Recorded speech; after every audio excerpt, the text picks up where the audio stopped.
People who cater to the super rich, what things have you seen? So, there I was, working the graveyard shift like any other night. It was a quiet weekday, and the hotel seemed peaceful. Little did I know that the night was about to take a wild turn. It was around 2 a.m. when this average-looking dude approached me, requesting his Bentley. Now, that's nothing out of the ordinary in a place like this, right? But hold on tight, because things are about to get seriously strange. Less than 30 minutes later, I spotted the same guy driving back to the hotel entrance, but this time, he wasn't behind the wheel of his Bentley anymore. Oh, no. He was cruising in a flashy Ferrari. I did a double take, trying to wrap my head around what I was seeing. And get this, the dude had ditched his backpack and was now carrying a sleek briefcase. It was like witnessing a scene straight out of a James Bond movie. Talk about a car swap in the dead of night. But the twists and turns didn't end there. About an hour later, Mr. Mystery Man summoned me to his room for an odd request. He wanted 5 shot glasses delivered, pronto. Now, I'm no stranger to unusual requests, but this one had me intrigued. What was going on behind closed doors? Curiosity piqued, I made my way to the designated floor, anticipation bubbling inside me.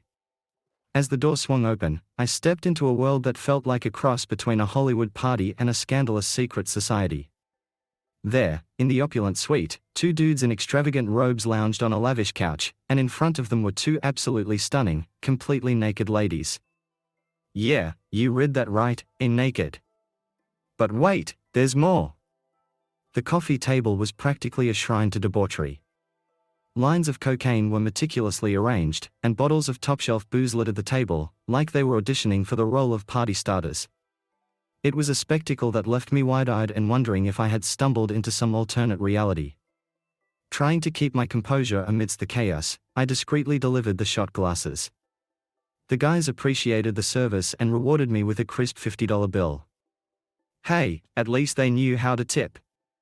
But let me tell you, walking out of that room felt like stepping back into the real world after being caught in a whirlwind of decadence.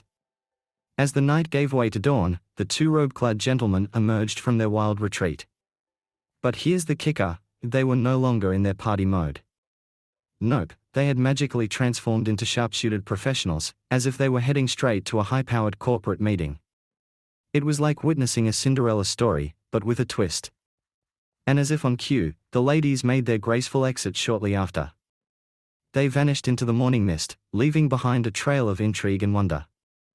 I couldn't help but marvel at the sheer contrast between the scenes I had witnessed, the wild night of indulgence and the transformation into polished businessmen. That night was a mind-bender, no doubt about it. It reminded me that the world is full of hidden stories and secret lives, just waiting to be uncovered. You never really know what's happening behind closed doors, or how people choose to live their lives when no one is watching. It's a lesson in not judging a book by its cover and embracing the mystery that lies beneath the surface. So, the next time you pass by a seemingly ordinary person on the street, remember that they might just have a whole other world hidden away, a world of car swaps, wild parties, and unimaginable surprises. Life's full of twists and turns, my friend, and sometimes the most extraordinary stories unfold when you least expect them. Just outside the bustling streets of New York City, there lived a couple who had hit the jackpot and struck it rich. But here's the thing, they were surrounded by folks who had been swimming in dough for generations. Talk about feeling like a fish out of water. They had to put on a show, pretending to be all chummy with their wealthy neighbors while secretly despising them. Now, whenever the neighbor's wife, Mrs. Montgomery, would flaunt her latest purchase, it was like a challenge for our couple, Mr. and Mrs. Thompson. They had a knack for upping the ante and showing off their wealth in a way that made Mrs. Montgomery's jaw hit the floor. If she bought a fancy necklace, they'd go ahead and buy a more expensive and rare version. And if that wasn't possible, they'd simply buy 2 of the same thing, just to make a point. Their front room turned into a glorious display of their conquests, or as Mrs. Thompson liked to call it, the fuck-off room. It was a sight to behold. Their taste was all over the place, but they were good people, you know? Eclectic but friendly. It was like walking into a museum, except this museum was fueled by their burning desire to show the world that they were players in the high-stakes game of wealth and status. Word got out about the Thompsons' extravagant front room. People couldn't resist gossiping about it.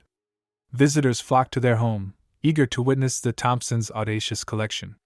And boy, did it grow! They kept adding more and more outrageous stuff to their room, like rare art pieces from around the world, fancy antiques that probably cost a fortune, and chandeliers that could blind you with their bling. But the piece de resistance was the necklace they had on display. It outshone anything Mrs. Montgomery had ever owned. Diamonds sparkled like crazy, the gemstone was rarer than a four-leaf clover, and the design screamed, "Look at me, I'm ridiculously rich!" The Montgomerys were left speechless, realizing they had stepped into a rivalry they couldn't possibly win. Determined to regain their social standing, the Montgomerys decided to throw a mind-blowing gala at their fancy estate. They spared no expense, decking out the ballroom with lavish decorations, serving gourmet food, and inviting all the big shots in the city. But guess what? The Thompsons weren't about to let their neighbors steal the spotlight. Oh no!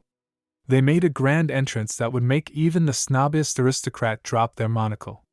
Mr. Thompson strutted in wearing a suit covered in rare gemstones, and Mrs. Thompson waltzed in wearing a gown that looked like it was woven from strands of pure silk and sprinkled with diamonds. Talk about making an entrance! The Montgomerys' attempts to outshine the Thompsons fell flat on their faces. It was a classic case of trying too hard and failing miserably. The Thompsons had become the undisputed kings and queens of extravagance in the neighborhood, and there was no dethroning them. But here's the twist: beneath all the bling and showmanship, the Thompsons were actually good-hearted folks. They weren't just obsessed with outdoing their neighbors. They genuinely cared about people and wanted to bring joy to their faces. The fuck-off room became more than just a display of wealth. They started hosting charity events, inviting the community to admire their collection while raising funds for good causes. Turns out, there was more to them than meets the eye. And so, as the Thompsons continued to expand their ever-growing collection, their legacy wasn't just about being the flashiest folks on the block. They shattered the snooty barriers of their neighborhood and showed everyone that wealth and class don't define who you are as a person. They left a mark on their community, reminding everyone that generosity and kindness are what truly count. So, the Thompsons' front room continued to evolve, filled with more jaw-dropping items. And with each addition, they also cultivated a reputation for being down-to-earth and caring. Their story became one for the books, inspiring others to break free from the shackles of social expectations and embrace their unique selves.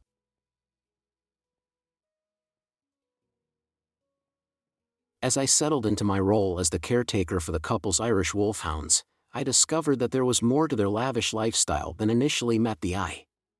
The couple, Jeff and Helen, had a passion for adventure and collecting rare artifacts from around the world. Their heritage-listed home was not just a posh residence, but also a treasure trove of art, antiques, and curiosities. One day, while walking the dogs in the expansive backyard, I stumbled upon a hidden door in the old stone wall that surrounded the property. Curiosity got the better of me, and I ventured inside, discovering a secret room filled with ancient maps, dusty manuscripts, and even a suit of armor. It seemed that Jeff and Helen were part-time adventurers, seeking out forgotten relics and unraveling mysteries in their spare time. Over time, they began to involve me in their escapades. They would share tales of their expeditions, and occasionally, I would accompany them on journeys to remote locations, assisting in translating ancient texts or deciphering cryptic clues. It was a thrilling change of pace from my regular routine, and I relished the opportunity to be part of their adventurous lifestyle. As word spread of my involvement in their expeditions, I gained a reputation as a trusted companion and problem solver. People from various walks of life approached me, seeking assistance with their own quests and enigmatic challenges. From eccentric billionaires to enigmatic scholars, my days became a whirlwind of unraveling secrets and pursuing treasures. Amidst the thrill of these adventures, I remained loyal to Jeff and Helen, always ensuring the well-being of their beloved dogs. The Irish wolfhounds, who now seemed to possess an uncanny intuition, accompanied me on my journeys, their presence bringing an air of protection and good fortune. Jeff and Helen appreciated my commitment and resourcefulness. In addition to the wages for my regular tasks, they began to reward me with a share of the treasures we discovered during our expeditions. These rare artifacts, with their mystical powers and historical significance, became cherished mementos, adorning the shelves of my now lavishly decorated home. With each passing adventure, I grew more skilled in deciphering ancient languages, navigating treacherous terrains, and solving complex puzzles. My humble life had been transformed into an extraordinary existence, fueled by adrenaline, knowledge, and the trust of my eccentric employers. Through it all, the Irish wolfhounds remained steadfast companions, their loyalty unyielding. They became more than just dogs, they were my partners, protectors, and confidants. Together, we formed an unbreakable bond, exploring the depths of the unknown, safeguarding ancient secrets, and living a life that many could only dream of. As the years went by, Jeff and Helen eventually retired from their adventurous pursuits, content with the wealth of knowledge and artifacts they had accumulated. They entrusted me with the care of their vast collection, which had now grown to become a renowned private museum. Today, visitors from all corners of the globe marvel at the relics and stories housed within the walls of my home-turned museum.